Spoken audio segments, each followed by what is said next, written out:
Hi, folks. This is Elgin Subway Surfer Bowling, your creative caricature marketing consultant.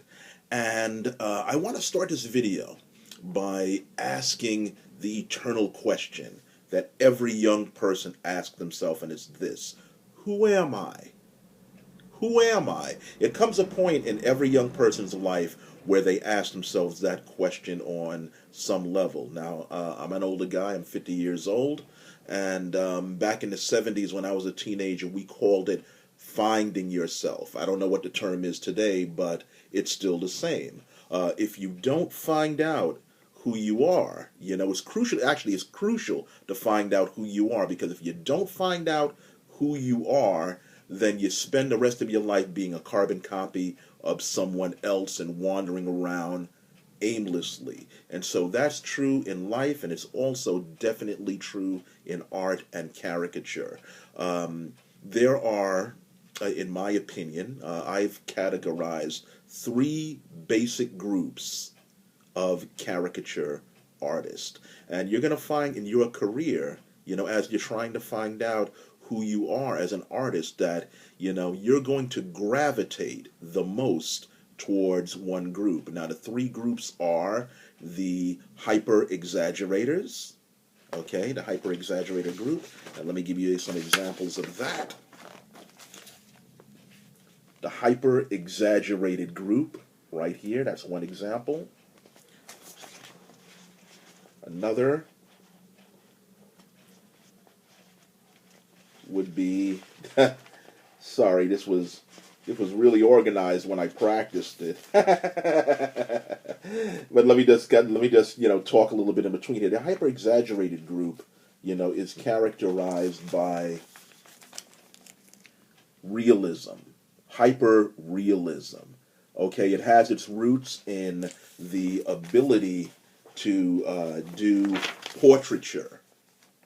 In order to be in this group, you just got to have an affinity, a love for doing portraits. And you use portraits as a form of departure to create this type of hyper-realism. It's a very disciplined style.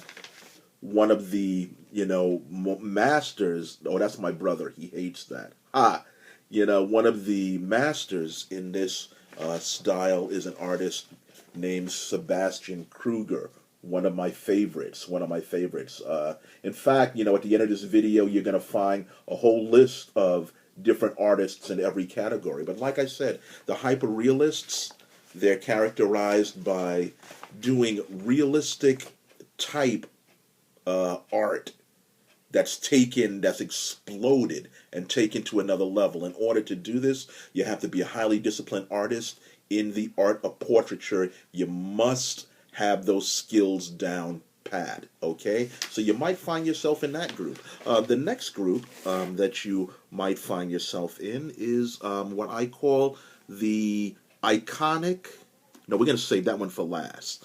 The cartoony group, or the cartoon school. And that, people who excel in that particular realm, find that their art, their style gravitates more towards animation, towards cartoons. These artists have kind of like a zany type of vibe to them. These are examples, of that type of art.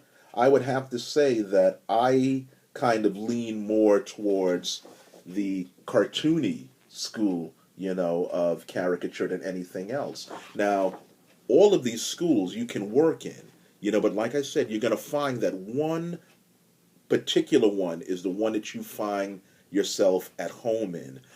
People who are really, really adept, at the cartoony school, that I suggest you check out, Adam Pate, Laura D'Souza, Steven Silver, New York City artist Allison Gelbman, Kenley Dillard, and of course myself. Oh yeah, AJ Toonheads Jensen. Definitely one of the up-and-coming artists of the cartoon school.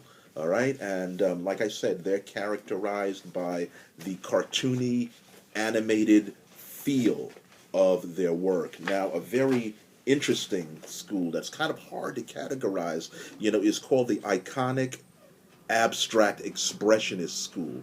Artists like Eric Goodwin, Andy Orzua, Nate Kapnicki. These guys are just masters in it, and I have an example of that. At least had one, that I drew.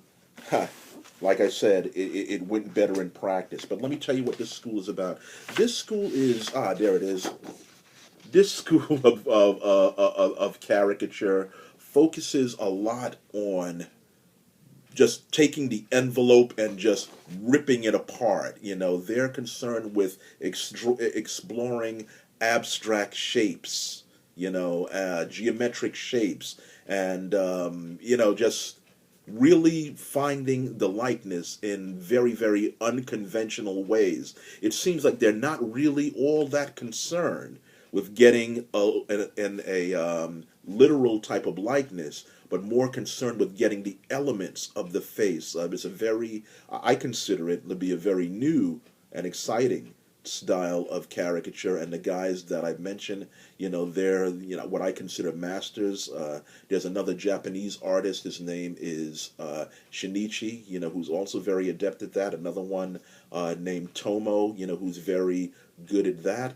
You can find most of these artists below.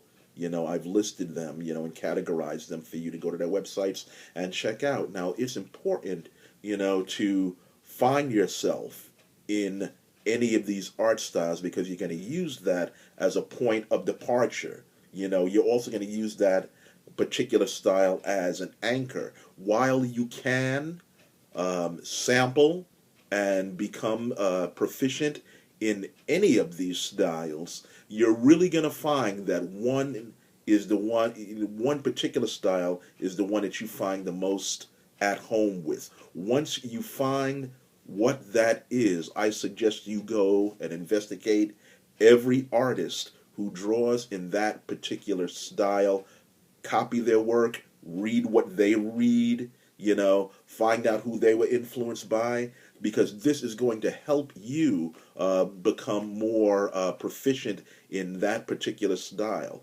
I'll talk more about this in other broadcasts, but this is Elgin, Subway Surfer Bowling, signing off for this broadcast. Let me know if this was any use to you.